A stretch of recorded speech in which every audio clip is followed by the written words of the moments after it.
di Desa Besalu Kecamatan Sampit. Nah, tentunya dalam mengambil judul ini memiliki latar belakang yang menjadi pedoman dalam penelitian. Dimana latar belakang yang pertama secara umum bahwa kurikulum untuk di tingkat sekolah dasar maupun di tingkat SMP pernah dihapus dan dijadikan sebuah muatan lokal. Kemudian yang kedua, pengajar yang terutama di sekolah dasar itu tidak ada guru khusus yang bidang bahasa Bali. Kemudian media buku penunjang dan media pembelajaran lainnya masih sangat minim. Nah, itu menjadi dasar secara umum. Sedangkan untuk di Desa Besalu sendiri, siswa sebagian besar cenderung masih dalam penggunaan bahasanya sangat minim sekali, terutama bahasa Bali yang baik dan benar. Begitupun juga dengan bahasa aksara dan sastra. Nah, dengan hal tersebut muncul juga Perda nomor 1 tahun 2018 tentang bahasa aksara dan sastra Bali. Begitu juga dengan Pergub nomor 80 tahun 2018. Nah, kemudian beranjak dari hal tersebut, maka dimunculkan rumusan masalah. Tiga rumusan masalah, yaitu yang pertama, apakah strategi yang digunakan diterapkan penyuluh bahasa Bali dalam meningkatkan kemampuan berbahasa Bali pada siswa SD di Desa Besalu. Kemudian bagaimana prosesnya, dan yang ketiga adalah implikasinya. Tentunya dalam sebuah penelitian memiliki tujuan. Yang pertama tujuan umum dan tujuan khusus. Tujuan umumnya itu bahasa Bali itu penting sebagai pengajaran dari sejak dini. Kemudian secara khusus untuk mengetahui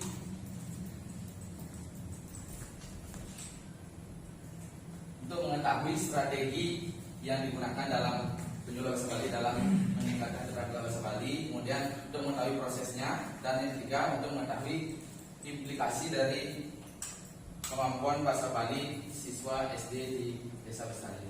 Kemudian dari segi manfaat, di sini manfaat yang dapat diambil dari penelitian ini adalah yang pertama, untuk guru bahasa Bali sendiri memotivasi guru dalam mengembangkan proses pembelajaran. Kemudian bagi pembaca sebagai pemecahan masalah yang dihadapi tentang bahasa Bali sendiri, dan bagi masyarakat untuk meningkatkan minat berbahasa Bali.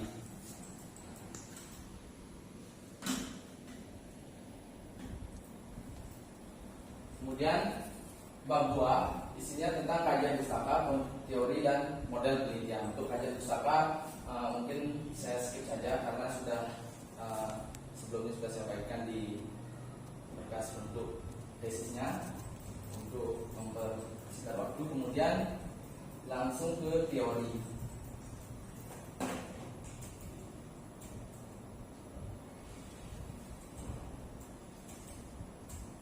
Ke konsep yang digunakan dalam penelitian ini. Nah, konsepnya di sini kelompok belajar bahasa Bali dan penyuluh bahasa Bali. Kelompok belajar di sini mengambil khusus pelajaran bahasa Bali yang diterapkan oleh penyuluh bahasa Bali itu sendiri. Itu yang menjadi konsep atau pegangan dalam penelitian ini. Kemudian teori yang digunakan di sini, saya mengambil 3 teori yang digunakan, yaitu pertama teori fungsional struktural, teori belajar konstruktivistik, dan teori belajar behavioristik. Nah, teori fungsional struktural ini secara konsep bahwa guru pengajar bahasa Bali dan orang tua siswa. Kemudian dilanjutkan teknik pengumpulan data. Di sini menggunakan observasi, wawancara, studi perpustakaan dan pencatatan dokumen. Untuk observasi bersifat observasi partisipan, di mana peneliti ikut serta berperan langsung dalam proses kelompok belajar atau kegiatan kelompok belajar sendiri. Kemudian teknik pengumpulan data di sini berdasarkan wawancara, studi perpustakaan, dan pencatatan dokumen. Dilanjutkan ke teknik analisis data. Di sini di dalam menganalisis data dilakukan dengan pengelolaan deskriptif, karena pemapar di situ di dalam penganalisis data dilaksanakan pemaparan dengan jelas klasifikasi data atau pengelompokan data. Nah, kemudian yang teknik penyajian analisis data di sini yang disajikan adalah data program penyuluh bahasa Bali, proses kegiatan kelompok belajar bahasa Bali, dan terakhir implikasi pelajaran bahasa Bali untuk siswa dalam proses kelompok belajar, baik itu sebelum, dalam prosesnya, dan setelah mengikuti kelompok belajar sendiri. Kemudian di bab 4 secara umum di sini saya jelaskan untuk gambaran umum objek penelitian di Desa Bestali sendiri. Sebagian besar wilayahnya merupakan pegunungan dan itu berpengaruh juga terhadap kemauan siswa dalam belajar bahasa Bali karena daerahnya wilayah yang memiliki perbukitan. Kemudian secara demografi di Desa Bestali itu penduduk sebagian besar berpendidikan pada tingkat SLTA atau SMA, kemudian SMP dan bahkan ada yang belum tamat SD. Itu berpengaruh juga ketika siswa mau bertanya tentang tugas ataupun pekerjaan rumahnya, orang tuanya masih belum bisa memberikan jawaban. Kemudian keadaan kelompok belajar bahasa Bali secara umum yaitu seiring dengan direkrutnya penyuluh bahasa Bali dari tahun 2016. Kemudian tentunya dalam proses perekrutan atau pelaksanaan memiliki kendala-kendala seperti fasilitas, tempat, ataupun jumlah siswa yang ikut bergabung dalam kelompok belajar tersebut.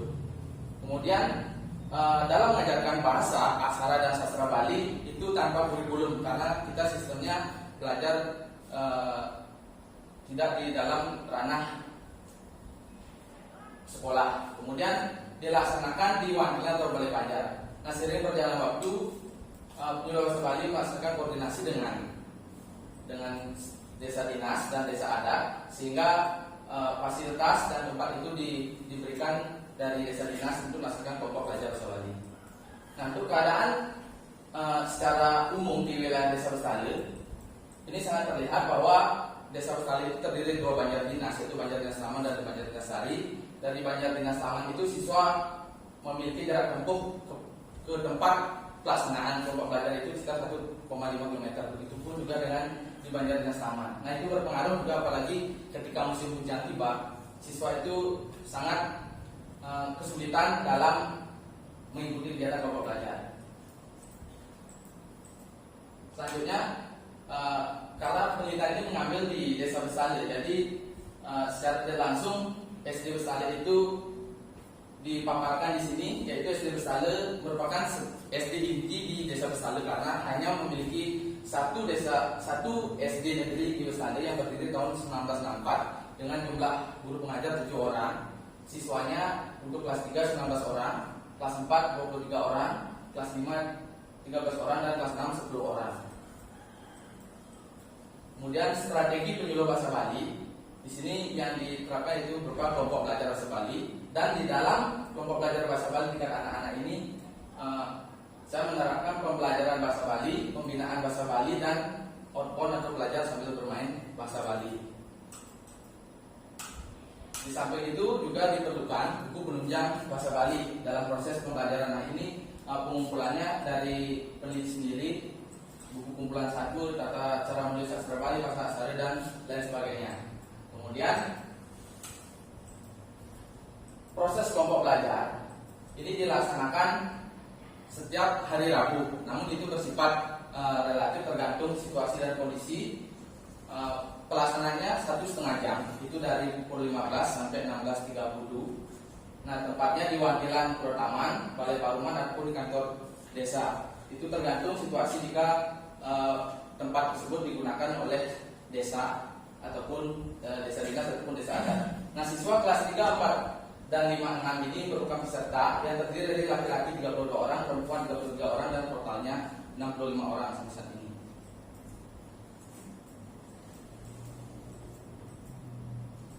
Kemudian dilanjutkan ke pembinaan bahasa Bali. Dalam pembinaan bahasa Bali tidak lepas dari bahasa, aksara, dan sastra Bali. Sedangkan dalam pembinaan bahasa itu siswa diberikan pelatihan terutama berbicara bahasa Bali yang baik dan benar, karena itu sebagai bekal dari siswa itu untuk berkomunikasi di lingkungan sekolah, teman, guru, ataupun di masyarakat bersama orang tuanya. Kemudian pidato dan sambaran ucapane. Untuk aksara, siswa diberikan pembinaan membaca dan menulis aksara Bali. Dan di bidang sastra, siswa diajarkan atau dibina berkembang ataupun menghitung. Kemudian pada outbound bahasa Bali, di sini siswa diajar bermain sambil belajar dengan kelompok peserta yang dari kelas 3, 4, 5, dan 6 itu dibagi menjadi kelompok, minimal 2 kelompok atau 3 kelompok. Kemudian itu diajak bermain tentang materi bahasa Bali. Kemudian belajar sambil bermain. Di sini lebih mementingkan siswa dalam berinteraksi dalam sebuah kelompok. Nah, di sini siswa diberikan lagu-lagu atau tembang rade dari bukunya Pak Made Taruh. Kemudian itu sebagai yel-yel dalam kegiatan belajar sambil bermain. Terus materi yang diberikan berupa mencari nama-nama buah, makanan dengan huruf berawalan A, B, C, dan seterusnya. Begitupun juga dengan bermain puzzle aksara Bali. Dan kelompok yang menang akan memberikan pertanyaan pada yang kalah. Nah, itu proses dalam belajar sambil bermain dalam bahasa Bali. Kemudian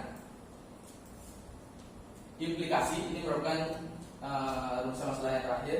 Implikasi kemampuan bahasa Bali pada siswa di Desa Bestale. Secara umum dari bahasa Bali, di bidang bahasa Bali, siswa sudah ikut lomba dalam festival seni budaya yang dilaksanakan tingkat kecamatan.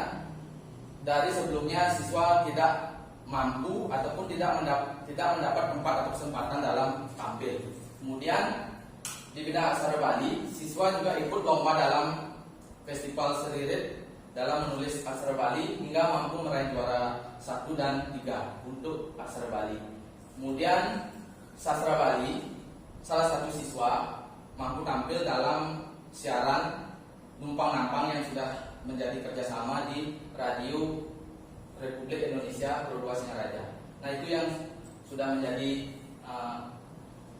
implikasinya. Kemudian yang terakhir, perubahan sikap dan tingkah laku. Nah, ini di perubahan sikap dan tingkah laku sudah sangat jelas. Siswa menjadi lebih berani berkomunikasi dengan orang yang lebih tua karena dia sudah percaya diri dengan bahasa yang digunakan. Begitu juga ketika menyapa teman, pengajar ataupun orang tuanya menjadi lebih sopan. Serta di dalam proses kelompok belajar juga diajarkan tata cara memakai pakaian adat Bali karena kita berada di ruang lingkup Bali, sehingga siswa mampu menggunakan faedah benar. Untuk kesimpulan, mungkin ini untuk kesimpulannya nanti sekalian saya bahas setelah mungkin sampai segitinya yang saya sampaikan. Nanti untuk kesimpulannya nanti terakhir saya sampaikan. Waktu saya kembalikan ke Ibu dan sekian sambil bermain. Kemudian yang kedua, proses pembelajaran materi diberikan itu tidak lepas dari bidang bahasa, aksara, sastra, dan belajar sambil bermain. Yang ketiga, implikasi dari kelompok belajar, yaitu siswa pernah tampil dalam festival seni budaya. Kemudian yang kedua, pernah meraih juara dalam menulis aksara Bali, serta siswa memahami beberapa tembang atau idiom yang telah diberikan dalam proses kelompok belajar itu sendiri. Baik, sekian yang dapat saya sampaikan. Mungkin selanjutnya saya minta masukan yang lebih banyak dari dosen pembimbing ataupun